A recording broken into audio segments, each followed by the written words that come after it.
ஹே squad, எல்லாரும் எப்படி இருக்கீங்க? உங்ககிட்ட ஒரு கேள்வி. நீங்க இன்னைக்கு காலையில எந்திரிச்சதுல இருந்து இப்ப வரைக்கும் எத்தனை தடவை நீங்க ஏஐ யூஸ் பண்ணிருக்கீங்க? சில பேர் கேட்கலாம், நான் ஏஐ யூஸ் பண்றது இல்லையே பிரதர் அப்படின்ட்டு. ஆனா ஒரு விஷயத்த நல்லா ஞாபகம் வச்சுக்கோங்க. உங்க கையில ஒரு மொபைல் இருக்கு அப்படின்னா நீங்க ஏஐ யூஸ் பண்ணல அப்படின்ற அர்த்தம் இல்லை. உங்க எல்லாருக்கும் ஒரு ஷாக்கிங்கான ட்ரூத் சொல்றேன். நீங்க கூகுள் யூஸ் பண்றீங்கன்னா அதுல ஏஐ இருக்கு. நீங்க இன்ஸ்டாகிராம் ரீல்ஸ் எல்லாம் ஸ்க்ரோல் பண்றீங்கல்ல, அதுல ஏஐ இருக்கு. யூடியூப்ல இப்ப நீங்க என்னோட வீடியோ பார்த்துக்கிட்டீங்க அப்படின்னா அதுவுமே உங்களுக்கு ரெக்கமெண்ட் பண்றதுமே ஒரு ஏஐ தான். பிளஸ் நீங்க ஆன்லைன் ஷாப்பிங்ல ஏதாவது ஒன்று வாங்கணும்னு போறீங்கன்னா அதுல ரெக்கமெண்டேஷன்ல காட்டுறது அதுவுமே ஏஐ தான். நீங்க டெய்லி யூஸ் பண்ணுவீங்கல்ல கூகுள் மேப், அது நீங்க எந்த ரூட்ல போனா ஷார்ட்டா போகலாம் அப்படின்னு உங்களுக்கு காட்டுறதுமே ஒரு ஏஐ தான். சுருக்கமா சொல்லணும்னா நீங்க ஸ்ட்ரெயிட்டா ஏஐ தேடி போகல, ஆனா ஏதோ ஒரு வகையில ஏஐ உங்களை தேடி வந்துகிட்டு தான் இருக்கு டெய்லி. ஆனா இது ஜஸ்ட் ஒரு ஆரம்பம் மட்டும்தான். இதை பத்தி தான் நாம இன்னைக்கு இந்த வீடியோல முழுசா பார்க்க போறோம். Welcome to Nandhas nexus. நான் உங்க நந்தா.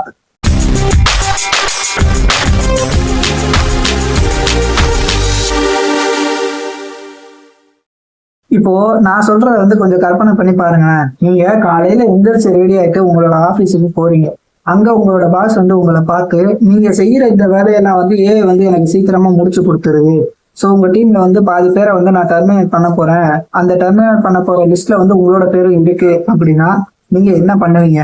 ஏன்னா இப்போ இருக்கிற இந்த டைம்ல பாத்தீங்கன்னா உலகத்துல இருக்கிற பல கம்பெனிகள்ல ரிப்பீட்டேட்டிவா செய்யக்கூடிய நிறைய வேலைகளுக்கு ஏஐ தான் இப்ப இருக்கிற நிறைய கம்பெனிஸ் யூஸ் பண்ணிக்கிட்டு இருக்காங்க. அதே சமயம் பாத்தீங்கன்னா ஏஐ யூஸ் பண்ண தெரிஞ்ச சில பேருக்கு புதுசா வேலைக்கும் எடுத்துக்கிட்டு இருக்காங்க.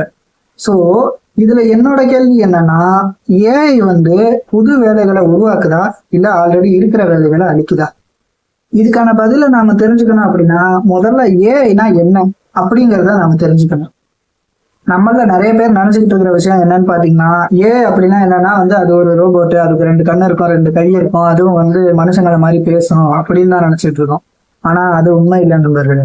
இந்த ஏ அப்படிங்கிறது என்னன்னு பாத்தீங்கன்னா ஒரு ரெப்பிட்டேட்டிவான பேட்டர்னை ஃபாலோ பண்ணி அதை கண்டுபிடிக்கிற ஒரு சாஃப்ட்வேர் மட்டும்தான். இப்போ உதாரணத்துக்கு சொல்லணும்னு பாத்தீங்கன்னா, இப்போ நீங்க ஒரு கம்ப்யூட்டர் கிட்ட போயிட்டு ஒரு பூனையோட போட்டோவை நீங்க காட்டுறீங்கன்னு வைங்களேன். இப்போ அதே பூனையோட போட்டோவை நீங்க 10 போட்டோவோ இல்ல 100 போட்டோவோ நீங்க அந்த கம்ப்யூட்டர் கிட்ட காட்டுறீங்க. சேம் அதே மாதிரி நீங்க திருப்பி காட்டும் போது அந்த கம்ப்யூட்டர்ல அது ஸ்டோர் ஆயிடும். இது பூனையோட போட்டோ, ஸோ இது பூனை அப்படிங்கறத அது கெஸ் பண்ணுது இல்ல, அந்த கெஸ்ஸிங்கிறது தான் சாஃப்ட்வேரோட அடிப்படையா இருக்கிறது. இங்க என்ன நடக்குதுன்னு பாத்தீங்கன்னா அது ஆக்சுவலா கெஸ் பண்ணல, யோசிக்கல. இப்போ நீங்க கேட்கிற ஒரு கேள்வி இருக்குல்ல, அதை தான் கிட்ட இருக்கிற பேட்டர்ன்ஸை கம்பேர் பண்ணி அது ஒரு பதிலா நம்ம கிட்ட கொடுக்குது. ஸோ இதுதான் ஆர்டிபிஷியல் இன்டெலிஜென்ஸோட அடிப்படையாகவும் இருக்கிறது. இப்போ உதாரணத்துக்கு பாத்தீங்கன்னா நாம எல்லாருமே ChatGPT யூஸ் பண்ணிட்டு இருப்போம்ல. இப்போ அதுகிட்ட போயிட்டு இப்ப நீங்க ஒரு மேக்ஸ் ப்ராப்ளமோ இல்ல ஏதாவது ஒரு கவிதையோ கேட்டீங்க அப்படின்னா அது யோசிக்குதா? டக்குன்னு அந்த ப்ராப்ளம்கான சொல்யூஷனை அது கரெக்டா கொடுத்துருது இல்ல. அது எப்படி அது பண்ணுதுன்னு நினைக்கிறீங்க? ஏன்னா ஆல்ரெடி அது அந்த பேட்டர்னை அதுக்கு ஸ்டோர் பண்ணி வச்சிருப்பாங்க. இப்போ அதுகிட்ட போய் ஒரு கவிதை எழுதி கொடு அப்படின்னு சொல்லி கேட்டா அது யோசிக்கிறது இல்லை. இது என்ன நடக்குதுன்னு பாத்தீங்கன்னா அதுகிட்ட ஆல்ரெடி ஸ்டோர் ஆயிருக்கிற அந்த கோடிக்கணக்கான வார்த்தைகள்ல இருந்து ஒரு சில வார்த்தைகளை எடுத்து அடுத்து என்ன வார்த்தை வந்தா கரெக்டா இருக்கும் அப்படிங்கிறத அது ஒரு பேட்டர்னை ஃபாலோ பண்ணி அது ஒரு சென்டென்ஸை கிரியேட் பண்ணி கொடுக்குது. இதனாலதான் பாத்தீங்கன்னா ஒரு சில டைம் அது ரொம்ப நல்லாவும் இருக்கும், ஒரு சில நேரத்துல அது தப்பாவுமே இருக்கும். இதுதான் ஆக்சுவலா ஏஐ ஹாலுசினேஷன் அப்படின்னு பல ஆராய்ச்சியாளர்கள் சொல்லிட்டு இருக்காங்க. அதாவது நம்பிக்கையோட தப்பான தகவல்களை கூட ஷேர் பண்றதுன்னு அர்த்தம். அதனாலதான் ஏஐ கிட்ட நீங்க ஏதாவது ஒரு விஷயத்த கேட்டு அது உங்ககிட்ட பதில் சொல்லுச்சு அப்படின்னா அதை ஒரு தடவைக்கு 2 தடவை வெரிஃபை பண்ணிக்கிறது நல்லதுன்னு சொல்றது. உங்கள பல பேருக்கு இந்த டவுட் இருக்கிறதுக்கு வாய்ப்பு இருக்கு. ஏஐ அப்படிங்கிறது நிறைய வருஷங்களா இருக்கு, ஆனா சமீப வருஷங்கள்ல மட்டும் இந்த ஏஐயோட தாக்கம் ரொம்ப அதிகமா இருக்கு. அது ஏன் அப்படின்னு உங்களை நிறைய பேர் யோசிச்சிருக்க வாய்ப்பு இருக்கு.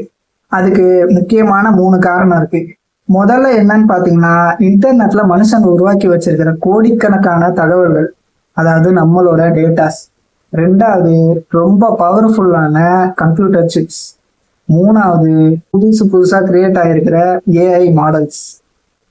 இந்த மூணும் சேர்ந்ததுனால மட்டும்தான் ஒரு சாதாரண மனுஷன் கூட இன்னைக்கு உலகத்துல வந்து யூஸ் பண்ண ஆரம்பிச்சான்.